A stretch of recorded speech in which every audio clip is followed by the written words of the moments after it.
Hello, everybody, and welcome to another edition of Wrestlenomics Radio. I'm Brandon Thurston, broadcasting on demand from Buffalo, New York, and live from Buffalo, New York on YouTube this morning, where today is Sunday, it's October the 10th, 2021. It is 9:16 a.m. Eastern Time. Is it Eastern Standard Time? Eastern Daylight Time? I'm not sure. I think we're about to fall back, though. But today on the program, we will discuss Smackdown and Rampage, going head-to-head for at least 30 minutes. Next week, Friday, this coming week, as Smackdown will be supersized on Fox Sports 1, going against from 10 to 10:30, AEW Rampage on TNT. The first time that a main roster WWE program will go head-to-head on national TV with an AEW program. Additionally, MLW had its special Fightland on Vice. More on MLW's reported almost deal with Fox's streaming service, Tubi. More on how WWE and AEW are doing at the UBS Arena in Long Island, those ticket sales for those events coming up later this year. And Variety had an article on WWE and AEW. We will talk about that, maybe some TV ratings, maybe some other things. But first,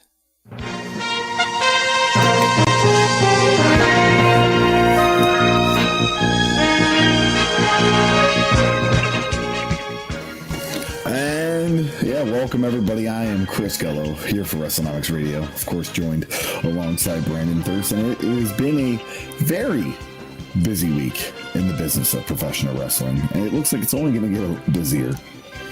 Why do you say that? Well, as you said in our little intro, we have the Friday night half-hour war that will be happening. The 30-minute war. The 30-minute war. There probably was like some war in the 1600s. That was probably 30 minutes. The 30-minute war. Yes. I want to congratulate you, Chris Gullo, for hitting your cue basically last week. I finally did it. But this week was pretty good. This week was pretty much right on the beat. Excellent. It's a beautiful Sunday morning here. Yes. I got my coffee. We have a show today, an actual wrestling show. So yeah, it's a very busy day for us. I have to wrestle today. Yes. People may be watching me live. I'm going to be doing wrestling things, bumping probably, and wrestling and grappling later today at Buffalo Riverworks. I understand we're in the main section of the venue today. You have already been there. You were there last night helping set up. Yes. Is that correct? Yep. In this similar area where they've had wrestling for the Every Time I Die shows, Ring of Honor, NXT, and that main area there. So, main event. This is Empire State Wrestling. Daniel Garcia versus Davey Richards. Plug. You can watch it live on IWTV if you can't be there live in attendance. That is live. Not on demand. I mean, I think it'll be on demand, right? But you can watch it, stream it live on independentwrestling.tv. I'm wrestling Spencer Slade. What else is on the show? Also on the show, we actually have a couple big tag team matchups. We have the main event, tag team out of the Pittsburgh area. They've been all around the Northeast. They're going to be going against the High Seas, Captain Nick Ando and Cloudy. We also have To Infinity and Beyond. Oh, it's already a promo. He's just running down. Cheech and Colin Delaney, they're going to be going against MSP, Main Street Posse, which is one of the indie darling tag teams of at least the Northeast area. We also have Vince Valor versus Mike Skyros in a Buffalo tables match. So yes, folks, not your traditional wrestling table. A Buffalo tables match? But the white plastic tables that you see all over the internet when Bills fans, I see, because jump in. Yes. And are people gonna? So this is before the Bills game, because yes, we're not gonna run a show head to head with the Bills. I mean, WNAW is one thing, but ESW and the Buffalo Bills, absolutely not. The Bills game is on in the evening. It's the 8 o'clock Sunday night game, correct? Chiefs Bills. Yes, so the show's going to end with plenty of time for you to, either go home and get ready for the game, go to your plans, or stay at Buffalo Riverworks and enjoy the game. So it gives you a pumped up Sunday. Are people going to stay at Riverworks? And because it's like a whole bar and restaurant thing, are people going to stay at Riverworks and watch the game there? Is that like available? Is that the intent? Absolutely, that is the intent. There's a lot of TVs there for that, and I've seen some pictures from their Bills games before, and it gets pretty packed and looks pretty cool. Outstanding. I've got to get ready after we're done here. Yeah. Make sure I have everything. So that's at 3 p.m. For you non-local people, independent wrestling TV. Check it out. I'll be your ring announcer for the evening, so for the afternoon, I should say. So, what's been happening in the world of independent wrestling? Not independent wrestling, wrestling business. We'll get right into it. We already kind of alluded to it, Brandon, but the announcement from WWE that next week they're going to have a simulcast for SmackDown. Simulcast? I mean, the wording I got was it looks like it's 8 to 10:30 on FS1 and then 8 to 10 on Fox, or do you think it's just 10 to 10:30 on FS1? So there's going to be MLB playoffs on Fox. This is why it's on. This is why it's on FS1. So it's just on FS1. Correct. Okay, so that's my fault. I thought it would be a simulcast. Yeah. No. So this happens every year since SmackDown has been on Fox. I expect it's going to happen every year. In fact, so it'll be preempted this week, and then in a couple weeks from now, it'll also be preempted. Instead of being on Fox, it will be on FS1.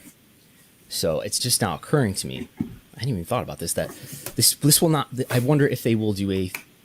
We'll really find out how deeply they want to turn the knife here. If they do this again, when SmackDown is on FS1 in a couple weeks, because so there's I think ALDS game on Fox this Friday night, and then there'll be a World Series game in a couple weeks on Fox on a Friday night. So yes, SmackDown will be on FS1. They've announced that SmackDown will be supersized. Not sure if there's a McDonald's tie-in here, but SmackDown will be supersized.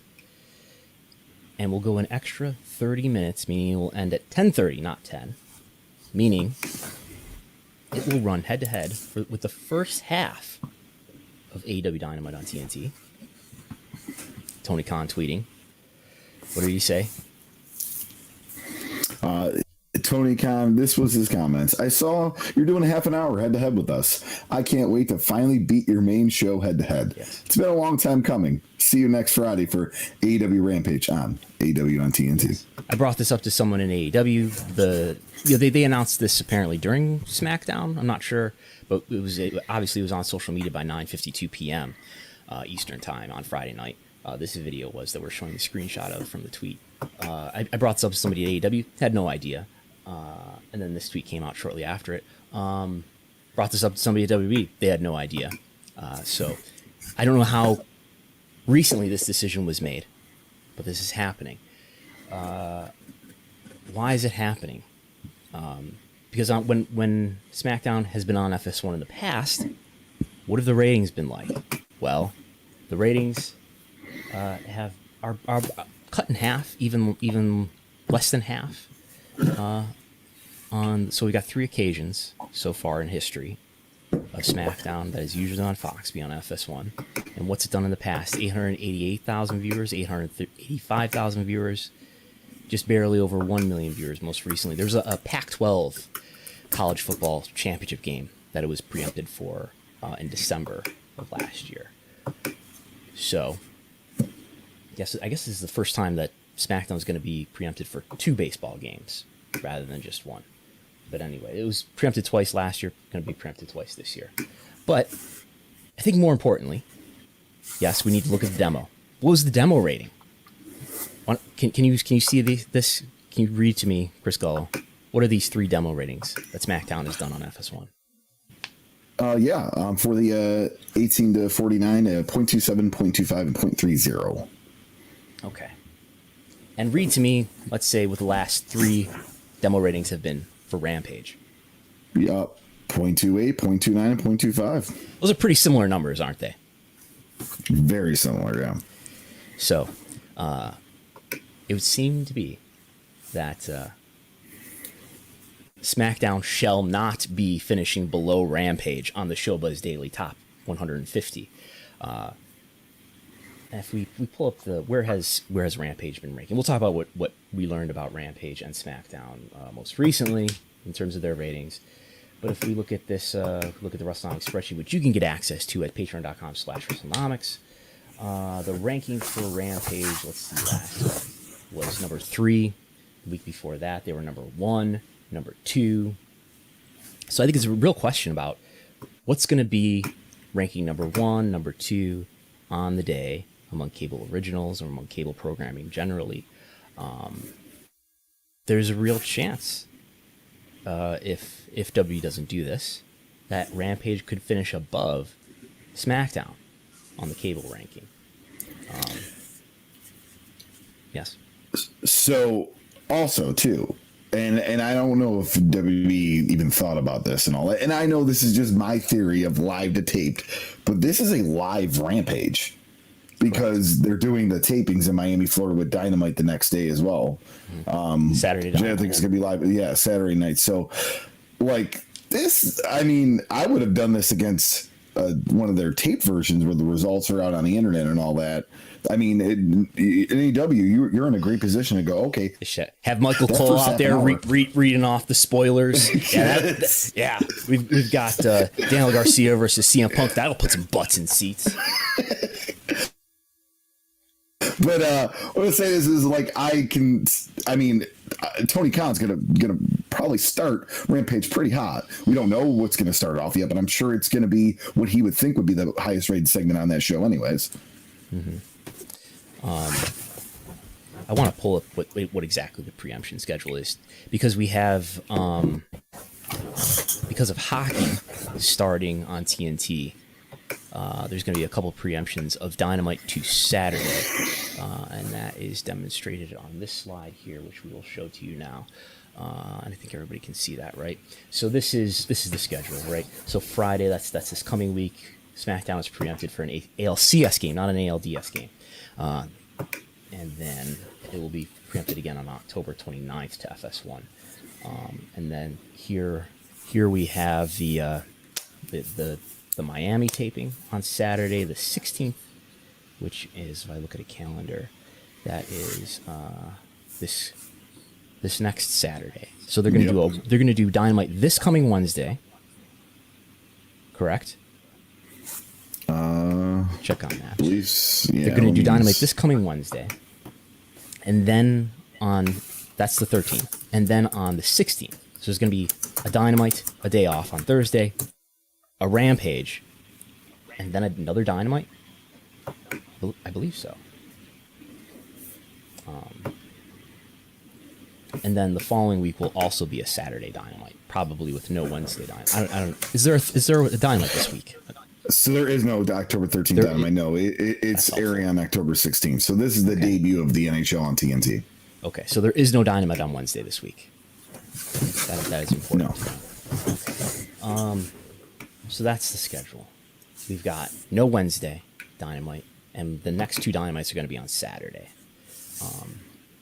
So more on that in a moment. There's that. So that's what's I've also heard, if we go back here, that I haven't seen this for myself, but multiple people say they saw this advertised on Fox during the college football game that was on Fox last night. That Fox was advertising that SmackDown will be on FS1 next week. But not only that, not only will it be on FS1, not only will it be an extra half hour, but those last 30 minutes, commercial free. Why only the last 30 minutes, WWE? Because it's supersized. They're rewarding their fans who just can't get enough of their compelling content. That's what people have been knocking down the doors for. They've been saying, WWE, I love the content you put out. I love the 2-hour SmackDown, the 3-hour Raw, the epic pay-per-views that you do sometimes. But it's great. It's a lot. I want a little bit more though. I think that's what this is all about. It's about putting more smiles on more faces at the end of the day. So, in addition to that, this is part 2 of this act, of this drama. There were some extra fast ratings that came out yesterday called Fast Nationals. So let's have a review here real quick about the kinds of ratings that you hear talked about. Normally, the kinds of ratings that we talk about and that we're going to talk about for the most part in the Gullo report, the kinds of ratings that I'm reporting, the kinds of ratings that Showbiz Daily is putting out, those are what we call final ratings. Those are the final answer to the ratings.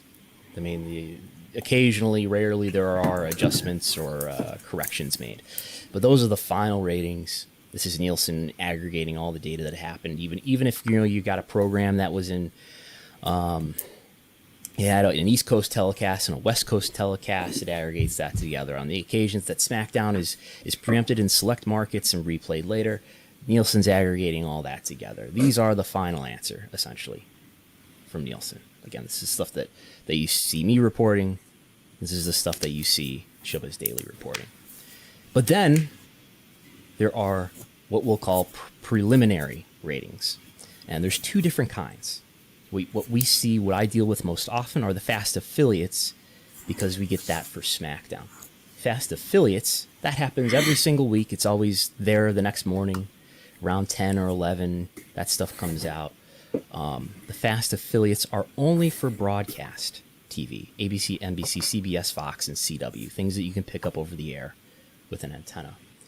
These end up on Showbiz. They used to end up on Showbiz Daily, but since Showbiz Daily came back to life, they have given up on fast affiliates. But this information for this fast affiliate information still comes out on Showbiz, not Showbiz Daily, on Spoiler TV and on TV series Finale. Those are the 2 sites that I'm aware of that report this stuff regularly. So we get on Saturday morning, I find the fast affiliate on Spoiler TV or TV series Finale, and we get an idea of what the rating is going to be. I do a calculation because it's usually like 5 to 6% off of the final in SmackDown's case for whatever reason. The fast affiliates are really just telling you what the viewership was in that window. So if SmackDown was preempted in 1 or 2 markets or several markets, as we saw when there was NFL preseason on Friday nights in a lot of markets instead of SmackDown, we saw huge ratings, leading to much controversy and arguments on Twitter about people downplaying, Dave Meltzer and I supposedly downplaying the rating for SmackDown when, we were advising caution that this was just giving you a measurement of what the window from 8 to 10 was on Fox anyway. That's a fast affiliate. That's normal. That happens every day for all the broadcast programming that happens. Fast nationals, though, is something quite different. We don't get fast affiliates for cable because they're not on affiliates, right? They're on cable systems that are broadcast nationwide. But if you're a Nielsen customer, you can make a special request to Nielsen to give you the rating for such and such program because you want it fast. You don't want to wait for the afternoon ratings. This is especially convenient, I guess, when you've got a Friday night program or a Saturday night program or a Sunday night program, because those ratings don't come out the very next day. The Friday rating comes out on Monday, and the weekend ratings, I think, come out on Tuesday. So if you want the rating fast, and like I said, I imagine this happens for the Super Bowl every year because the Super Bowl is a really, really big deal, right? But anyway, what has happened in the last couple of weeks is fast national data has reached certain reporters who have reported it. We won't speculate here on where that fast national data might be originating from, but basically some Nielsen customer or customers have ordered the fast national data for AEW Rampage, perhaps SmackDown as well. Certainly somebody did for SmackDown Friday night, this past Friday, because we got that data too, which we'll show you in a moment. So that's happened. This is not cheap. This costs like a couple $1,000s per program, I believe, when you make this request to Nielsen. So it's not something that just anybody with a dollar in their pocket can do. And Nielsen subscriptions are very expensive, and only really businesses afford them. So, yesterday, Raj Giri from Wrestling Inc. was the first to report that he's got the Fast Nationals for SmackDown coming in at just over 2 million, 2.03 million, let's say, which would be down, which would, I believe, be the lowest since late July. And he's got as my mouse has failed to work here, and he's got an 18 to 49 as well of 596,000. So what would that be in terms of a demo rating? If we divide that by 1305, we get a 0.46 demo rating. That would be for SmackDown. So that's probably the lowest in several weeks without looking it up. He's got an 18 to 34 number there too, mentioning that SmackDown was number one. Probably, I'm guessing that means overall on TV. Again, we'll find out what the final ratings are on Monday. Final ratings, even despite Columbus Day / National Indigenous Peoples Day, the ratings will come out on Monday. There's no holiday delay this time for this holiday. So there's SmackDown, and then Raj reports AEW Rampage numbers as well. 466,000. Why don't you tell us what these numbers are, Gullo, for Rampage? Yeah, sure. 466,000. That's down 25% from last week. In 18 to 49, they did 196,000, which was he has this down 41%. So if you calculate that here, I know you have the Wrestlenomics calculator handy. Oh, you're gonna calculate? I want to see you do this math. Tell me. All right, hold on 1 second. All right, so divided by. What are you dividing it by? Well, yeah, that's right. That probably's not accurate anyway. So yeah, why don't you do the math? So we do. So we want to know what the demo rating is for 18 to 49. So what we do is we take the audience, which is 196,000. We're not going to type the zeros in here, and we're going to divide it by 1305. And what we get is a 0.15 demo rating. 0.15 demo rating. Total audience again, 466,000. Now this information came out last week, reported first by Sean Ross Sapp. I think Sean Ross Sapp had the information as well this week, but Raj had it first. So 0.15 demo, 466,000 total. How does that compare to recent weeks of Rampage? This would be the lowest by far. I bring up what happened last week because the overnights. I'm sorry, I hesitate to use this word overnights because overnights is used to describe many things. These Fast Nationals were like 4 and 5% lower than the final. So maybe this will be up somewhat, but even if it's up by 4 or 5%, or even a little bit more than that, this is going to be the lowest Rampage of the 9 episodes of Rampage that I've aired so far. So, not a good rating for Rampage. Yes, there were baseball games on. There was the Red Sox and the Rays were on in the primetime slot, and then there was I believe the Dodgers and the Giants in the West Coast slot. Maybe that had an effect. I mean, it didn't affect SmackDown that badly. SmackDown looks to be having one of its lowest numbers in several weeks, but not impacted in the way that Rampage was, or maybe just people didn't have as much interest in watching Rampage for whatever reason this week. But anyway. So there's that.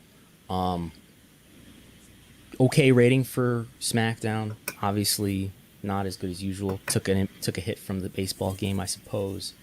Rampage though, that's pretty low. In fact, I'm interested to look up, if I can look it up quickly.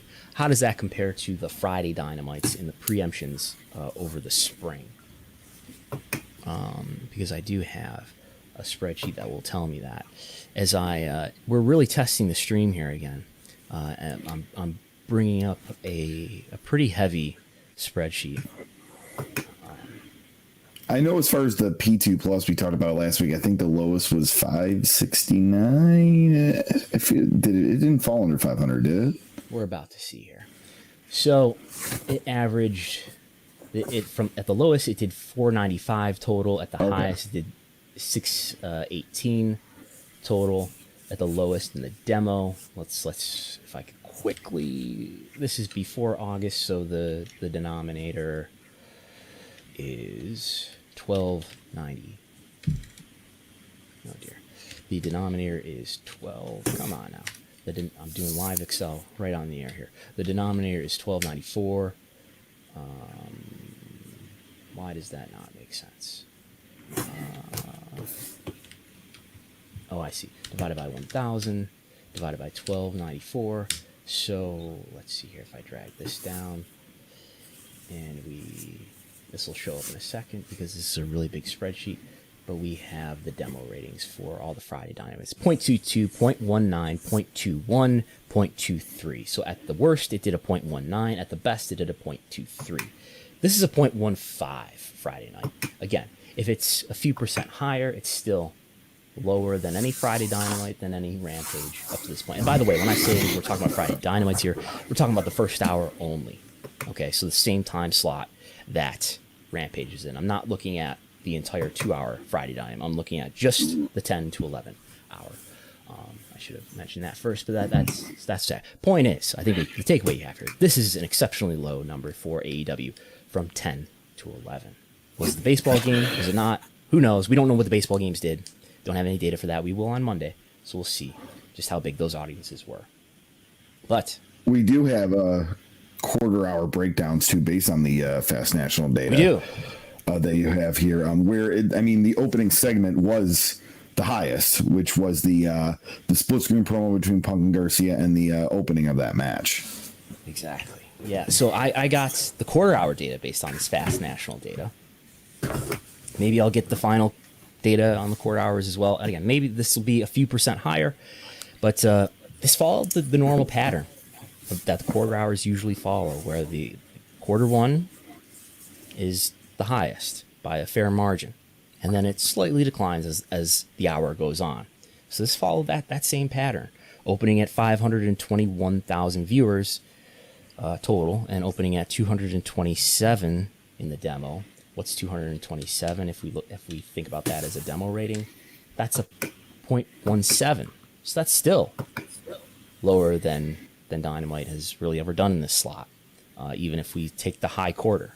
Again, I think that the lowest hour one of a Friday Dynamite is 0.19, right? Correct. Yep. Yep. So, again, the first quarter with Punk and Garcia is the high point, and then it slightly declines from there. So just opening at a weaker point. Same trend as usual, very similar trend, but just weaker opening point. Maybe people are already watching baseball. Maybe the lead-in wasn't good. Maybe people are just not that interested in watching AEW, but that's what happened. And maybe we'll have some more information to analyze this with later. Unfortunately, with Showbiz Daily, we only get originals, so we're not going to know what the movie at 9 did, or 8. But yeah. So, why would WWE take this approach and run? I'm sure it's just a coincidence, right, that they're running head to head with Dynamite next week. Curious to see if that happens when FS1 is on, or when SmackDown is on Friday on the 29th. Is it the 29th? Is that correct? Yes, the 29th. So let's reflect on what WWE has said publicly about AEW, the extent to which they are competition. As we know, WWE is not a wrestling company. This podcast is, by the way, not a wrestling podcast. This is a media podcast. But this is comments that WCEO chairman, Class B shareholder, head of creative, Vince McMahon made on July 29th, 2021. And I have the audio here, Gullo. You won't be able to hear it, but the listeners will. You've heard this before, though. Yeah. Great. And then I guess one for for Vince. AEW seems to be making, some significant investments in their roster and has gained in viewership, especially in the demo. I was wondering how you currently view them as a competitor, and do you feel you need to counter their investment with additional investment in your own roster, since you could eventually be competing for media rights? Or could it be a situation like we saw back in the day where rising tides lift all boats? Well, it's certainly not a situation where rising tide, because that was when Ted Turner was coming after us and with all of the Time Warner's assets as well. That was a different situation. AEW is where they are. I don't really know what their plans are. I don't know what our plans are. I don't consider them a competition in the way I would consider WCW back in the day. Not anywhere near close to that. And I'm not so sure what their investments are as far as their talent is concerned, but perhaps we can give them some more. Brandon, I can add one thing to that, if that's okay. This is Nick speaking. Sure. I think the way we always look at these situations, it's sort of like a horse race where the horse has blinders on. We're looking straight ahead at our lane and making sure that we stay in the front of the pack. At the same time, everything is our competition. So someone had a line a couple weeks ago that we all chuckled about and agreed with. Sleep is our competition, right? If it was up to us, people could be up 24 hours a day watching content from different content providers, hopefully including ours. So we don't look at any organization particularly as competition, yet we see everything as competitive with what we're trying to do in terms of eyeballs. So there's that. That's an interaction between stock analyst Brandon Ross, Vince McMahon, and then W President and Chief Revenue Officer Nick Khan chiming in there too. Lou in the chat has a question before we go to the next slide here, asking how will it work for West Coast viewers this Friday, FS1 Live versus TNT, 3-hour delay. I've looked in my guide at least, and not only is SmackDown running to 10:30 Eastern, but what happens at 10:30 is an immediate replay of SmackDown at 10:30 on FS1. So I don't know if there's two feeds for FS1. I don't know what the deal is there, but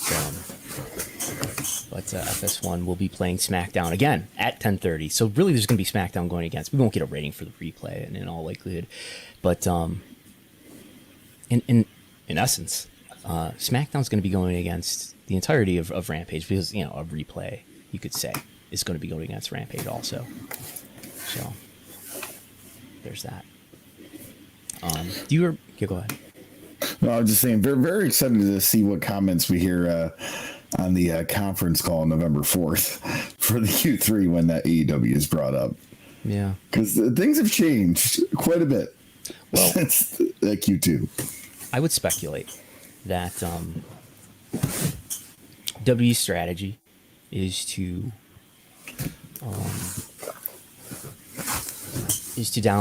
publicly downplay the extent to which AEW is competition, or that they're concerned with it, which makes some sense, right?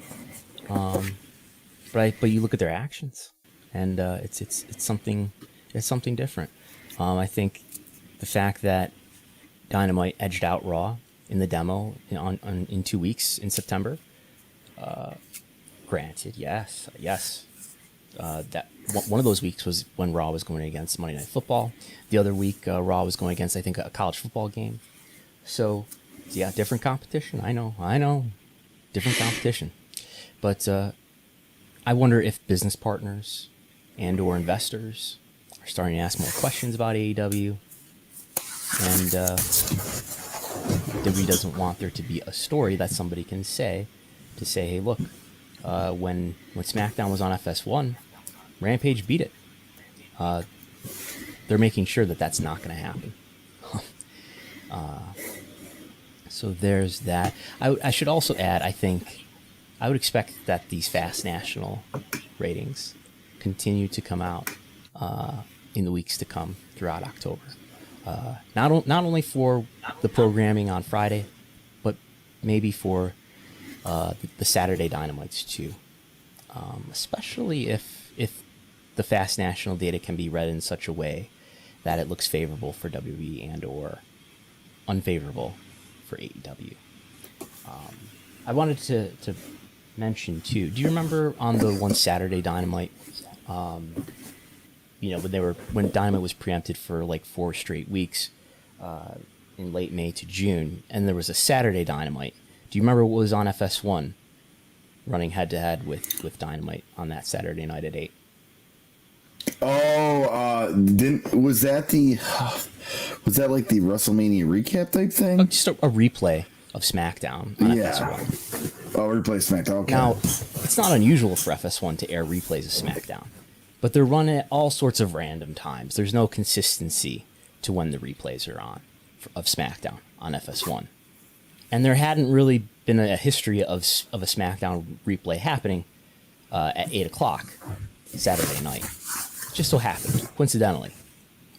Reflecting on that, I sort of just chalked it up to, let's not get into conspiracy theory thinking here, but now I'm not so sure whether that was just pure coincidence. But anyway, so yes, WWE not a wrestling company, but yet we learned this from Fightful this week on Friday. Yep. So this Friday, Fightful reported that MLW was on the verge of finalizing a distributed deal with Fox-owned streaming service Tubi in August. Now, WWE was reportedly unhappy about the deal, and the agreement wasn't finalized. So, in essence, WWE blocking a distribution deal for MLW to be on Tubi TV. I find this very interesting for many of angles, which I know you'll go into, Brandon. We've kind of talked about how all this streaming stuff for WWE is on Peacock and not a Fox-owned streaming service. And for WWE kind of go, hey, you can't do this. I don't know how happy Fox, they probably obliged, but I don't know how happy they were to oblige. Yeah, I don't know. This is probably a small content deal for them if they were looking at dealing with MLW. I wonder if MLW would have any legal recourse here. If there's any legal action they could take, if they could argue that WWE interfered with them unduly and damaged them, they probably would have received something of value by being on Tubi, if not a rights payment or probably an ad revenue share. But if they would have received something, and maybe I don't know if you want to go head to head with Jerry McDivitt, NW's legal resources, but if there's any lawyers or legal experts listening, I would love to hear your thoughts on what little we know about this situation. Would it seem that MLW would have some sort of legal argument here? Have you ever watched anything on Tubi, Chris Gullo? Yes. You have? You're gonna laugh. It's the only place where you can find a free version. But I'm not sure when Fox officially acquired them, because they've been around a little bit, and I'm not sure if they're always owned by Fox. But a lot of B movies, a lot of television programs that weren't highly recourse, not a a must-see streaming service. I don't think there's any originals. I mean, it could be now, but as of when I was really surfing on it last year, it was nothing of great value, in my opinion. Just my opinion. Wikipedia tells us that Fox acquired it in 2020. Okay. But yeah. So there's that. WWE, again, not a wrestling company, not in the wrestling business, but according to the Fightful report, expressed some discomfort or unhappiness with the notion that their business partner Fox was going to do business with a relatively much smaller wrestling company in MLW. So Fox, who knows what the details are, and what I'm sure it's a complicated story, but Fox ended up not making a deal that seemed to be on the verge of being finalized. So there's that. More thoughts on other wrestling competitors here. Just to make sure WWE we get their thoughts and their say. This is a clip that we may have played before. In fact, I don't know if we ever did, because this interview came out on the morning that we were recording so we kind of missed the news cycle. But this is just before SummerSlam. This interview was published August 22nd. This is a segment from the interview with Ariel Helwani for BT Sport with Nick Khan. I'm ready. Yeah. Okay, the theory that you're letting go of talent to build competition, like they're all going in one place. Let's be honest. Let's call a spade a spade. They're going to one spot. And so it's one thing for the competition to kind of come up, and now you're going head to head, but it's another when the majority of the guys who are the faces of the competition were guys who are under contract. Is that not a weird thing to see develop in front of your eyes? So just one clarification on the sleep is our competition. What I had said on the earnings call is, hey, someone had said that. Yeah. We were all talking about it. Ultimately, it was Reed Hastings, the co-CEO of Netflix, who said it. So I want to make sure he gets credit for the great line.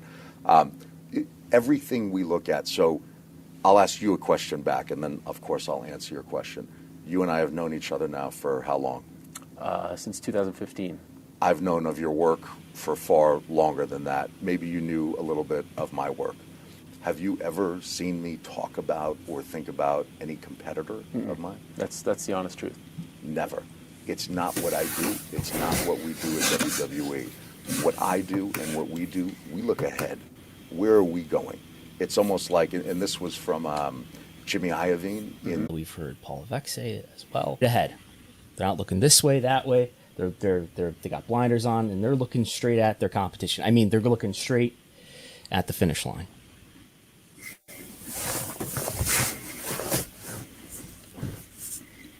Except for sleep. I think they're looking at sleep. I think that's really hurt them in the demographics for Raw those 2 Mondays. I think people are just very tired, and sleep got one up on them. And in fairness to them, you could say that, well, why is the third hour of Raw often the least viewed of the 3 hours? Because people are going to sleep. There's something to that. But Nick Khan saying he doesn't even think about competition. Sort of inquiring with Ariel Helwani. He doesn't even think about it. There's clearly something else happening here. What else could be bothering WWE about AEW this week? Well, tell us what's happening with the UBS Arena. Yeah, so at the UBS Arena in Elmont, New York, tickets distributed to our good friends at WrestleTix. Right now, AEW has 7,481 tickets distributed for their December 8th Dynamite, where Raw only has 2,716 tickets distributed for their November 29th Raw. Mm-hmm. So this is more than doubling what Raw has done. Maybe Raw will come in and get a lot of ticket sales in the end. I suspect they will. Maybe this margin will get closed a bit, but it certainly looks like at this point that AEW Dynamite is going to outsell Raw, this is a pretty like-to-like comparison here. This is not a case of WWE running a house show against a TV taping or running a TV taping against a pay-per-view. This is a Raw and a Dynamite. This is, one of the main weekly programs for WWE against the A weekly program for Dynamite. So, same market. Not only that, same venue. Not only that, same season. Within, less than 2 weeks of each other. So, at least on this occasion, it's quite different. Absolutely, yes. WWE is, by virtue of running more shows, by virtue of perhaps having higher ticket prices, is generating far more revenue on live events than AEW does. So let's keep that in mind. And WWE has certainly outdrawn AEW in other markets, including Houston comes to mind as one. We saw what happened in New York City. WWE running Madison Square Garden for a SmackDown, not far from the time when AEW ran Arthur Ashe Stadium. And Arthur Ashe Stadium was a higher attendance. Madison Square Garden was probably a significantly higher gate, just because the ticket prices, and they were able to sell higher ticket prices. So there's that. But this may be, prompting some questions with some business partners, maybe some investors about what's happening with this AEW, and why is this competitor coming up here and building a fan base and having some success? So there's that. And I think what added fuel to the fire was an article we got from just reviewing some data that we're aware of, including the TV ratings. This is a different metric. The number of U.S. households that are watching Raw and Dynamite, just showing that from early August to early October, that the gap is narrowing between Raw and Dynamite. And then this is the P1849 demo rating, which is here referred to as the cable TV rating per wrestling shows did in the P1849 TV audience share, which is just another way to say P1849 rating, if the y-axis is any indication here. Showing trends that listeners may be familiar with Dynamite edging out Raw just barely on 2 occasions, early September, and the margin being pretty close in other weeks, but in the most recent week, Raw well ahead, and Rampage well ahead of NXT. And then we've got some information from a firm called Diesel Labs. Not sure how big the sample is here, or maybe this is just an analysis of all social media activity that's out there, but showing that WWE fans are talking more about AEW, and AEW fans are talking less about WWE. That affirms the intuition that I have about the trajectory of these two companies. WWE well ahead, but ceding more of the mind share and the activity and engagement to AEW. And then, finally, this is with a pretty small sample, with an N of 139. But this is a survey from the Marvel Group for the Variety VIP platform, surveying this sample of fans on who does what better, AEW or WWE. WWE does better storytelling. AEW has better matches on TV. WWE has slightly better matches on pay-per-view. WWE has better, most entertaining characters. AEW has slightly better audience reactions in the arena. Maybe that's partly due to WWE's crowd sweetening. But anyway, and W is far more suitable for kids. That sounds right. And overall, the most exciting, AEW just ahead of WWE.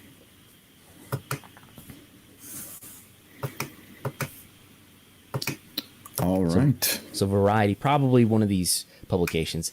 I mean, you can write bad things about WWE all day on the dirt sheets, but Variety is one of these publications that WWE actually cares about, and they love their mainstream media. And but Gavin Bridge has been writing some analysis that has not looked on WWE so favorably in the last couple of years. Adding fuel to the fire that there is a war going on. So, for those people who believe it is a war. All right, so yeah, we're moving on to the Gullo report. What are all the ratings? We already got into the Smackdown rating. Just the final rating from October 1st was 2.25 in the P2 Plus with a 0.62 in the 18 to 49. So, pretty good rating for them right there, especially in 18 to 49 from last week on October 1st. And we already discussed the Rampage rating, but if you compare that to the week before, 622,000 with a 0.25 and 18 to 49. So that looks like a significant drop this week. All right, and now we'll get into Monday Night Raw, and 1.86 million in the P2 Plus from the October 4th edition with 0.52 in the 18 to 49. That is up from September 27th edition with 1.71 million in the P2 Plus and a 0.48 in the 18 to 49. It's an interesting increase. Draft Not episode. sure if there was. Yeah, that makes sense. And stop me if you want to add anything here, Brandon, as we go through these. We can go through these pretty fast, I think. NXT, Tuesday, October 5th, 632,000.13, slightly down from the week before, 660,000.14. So maybe this is where they live for at least a while. Go ahead. The numbers for NXT are not encouraging. I think they were going against a baseball game. I think we're going to have baseball playoffs just about every night for the month here. But the median age, I believe we talked about this on Thursday on the Thursday live TV ratings talk. Just the median age was 62, which is the oldest I would guess that it's ever been.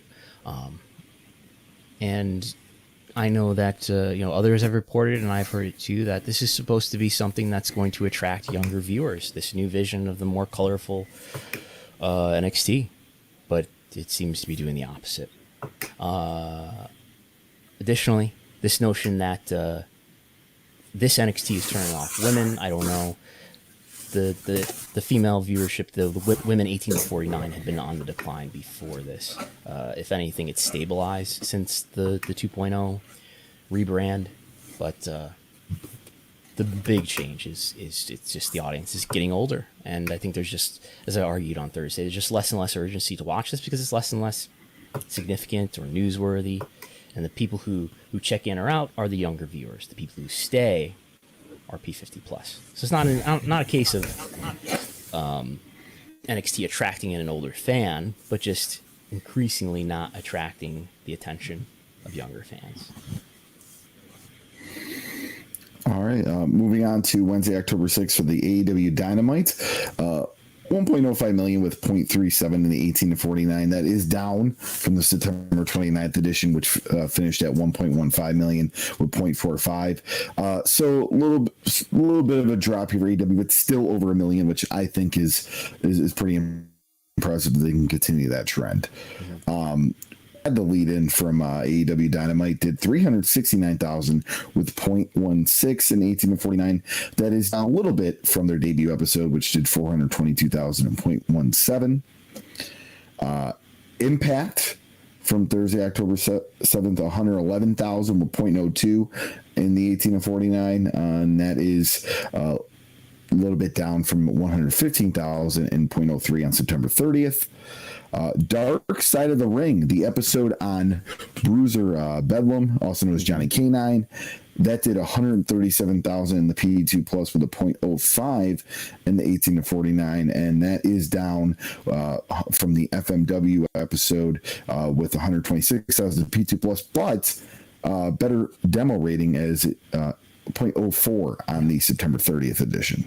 Dark Side has really weakened this season. This was the second least viewed Dark Side of the Ring episode in both total viewership and in 18 to 49. I think last week was the least viewed in total viewership, and this is the second least viewed in the demo next to.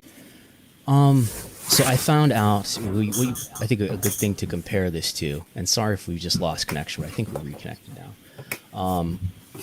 What you want to compare this to get an idea of impacted in the demo. Now that's earlier in the night, 16,000, and in 18 to 34, 27,000. It's 27,000 to 18.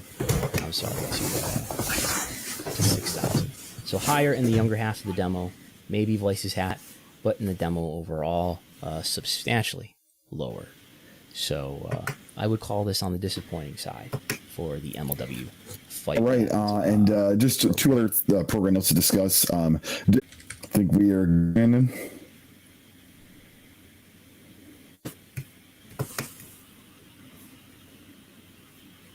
I think I'm still streaming though.